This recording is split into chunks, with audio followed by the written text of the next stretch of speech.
Hello, welcome to Rando Tech Info and our long-term clicks for iPhone 15 Pro Max review. And let me start off this review by saying I was excited to try this thing out. I loved my physical keyboards back in the day, so much so that I went a long time refusing to buy any phone that didn't have one. This, combined with my admiration for one of the Clicks co-founders, Michael Fisher, who does some of the best tech reviews in the business, made this device feel custom-made for me. But sadly, after using Clicks for the past few months, I have to say it doesn't really click for me.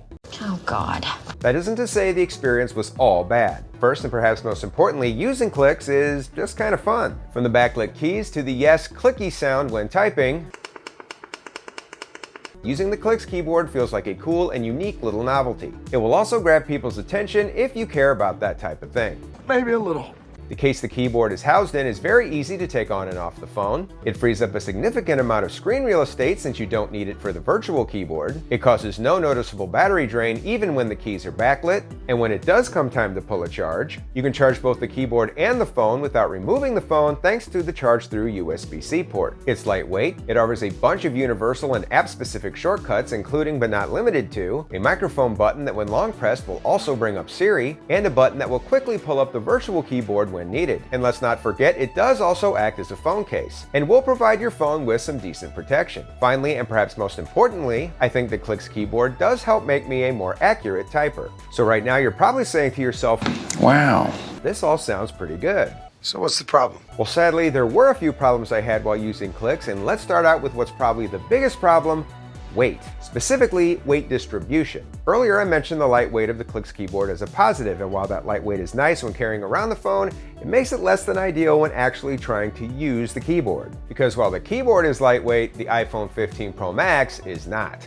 This makes for a very top-heavy experience, which makes your phone constantly feel like it's going to flip out of your hands. And apparently the Clicks co-founders foresaw this issue. The first thing you see when you unbox the Clicks keyboard is a very large QR code, accompanied by a very direct request. And after accommodating that request, one of the first things you see are directions for how to hold the phone properly while using Clicks. They even go on to say that holding the phone improperly may cause the phone to feel top-heavy. Now, if you go on to follow their finger placement advice, it does help make the phone feel more stable. And I feel like the Clicks experience will get better for most people over time. But even after using the keyboard for several months, I wouldn't exactly call the experience comfortable.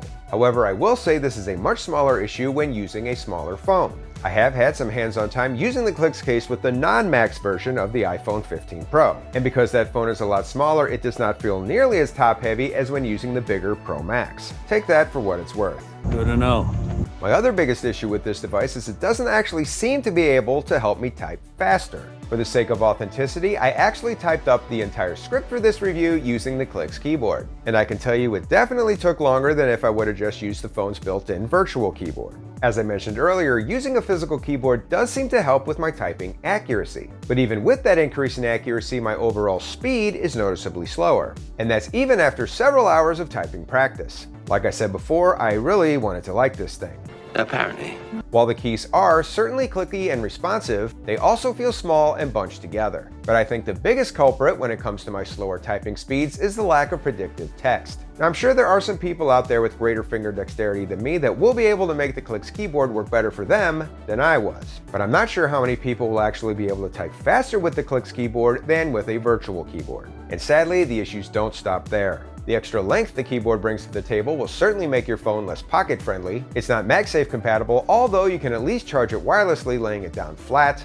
And then there's the price. I paid $129 USD for my London Sky Founders Edition of the Clicks keyboard, which already felt a bit eye-watering. Right now, if you want to pick up the Clicks keyboard, it will run you anywhere between $139 and $159 USD.